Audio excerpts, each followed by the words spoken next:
नमस्कार. तर आता आपण थांबलेलो आहोत डॉक्टर श्यामाप्रसाद मुखर्जी चौक येथे आणि आज आपल्या या बसचं ज्यांनी सारथ्य केलं ते आपल्या बसचे दोन्ही चालक आणि वाहक आपल्या सोबत आहेत. दादा तुमचं नाव? माझं नाव आहे मेलिन फ्रान्सिस क्विनी. मी बस चालक आहे आपला गोरा डेपोतला. आणि हे माझे सहकारी आहे. सर तुमचं नाव? माझं नाव बन्सीलाल सोपान पोतकुले. मी गोऱ्या डेपोत जवळजवळ 17 वर्ष कार्यरत आहे. परंतु ही बस आता अल्प होत चालली आहे. त्या बसेस वाढल्या पाहिजे असं सर्वांचं मत आहे. माझं मुंबईकरांचं, आमचं तर खूप प्रेम आहे.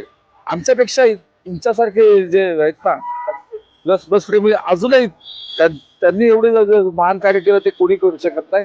पुन्हा पुन्हा तेच सांगतो आणि खूप खूप चांगलं केल्याबद्दल तुम्हाला धन्यवाद आणि खूप खूप आभारी आहे. तर मित्रांनो, तुम्ही पाहिलात की त्यांनी खूप आपलेपणाने आज आपल्या इथे जे दोन शब्द मांडले ते खरंच विचार करायला लावणार आहेत. कारण आपल्या बसेस आज सगळ्या भंगारात चाललेत आणि येणाऱ्या बसेस फक्त कंत्राटी असणार ते खूप कुठेतरी चुकीचं आहे.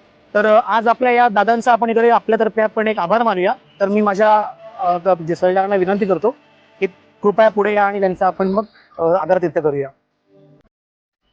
मी अल्पेश म्हात्रे यांना सांगतो की अल्पेश तुम्ही प्लीज त्यांचा सत्कार करावा.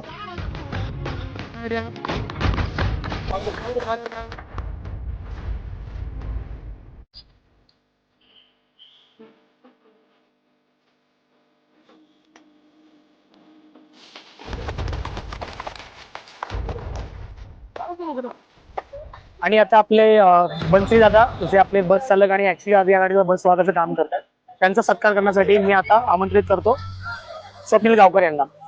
स्वप्नीलजी प्लीज.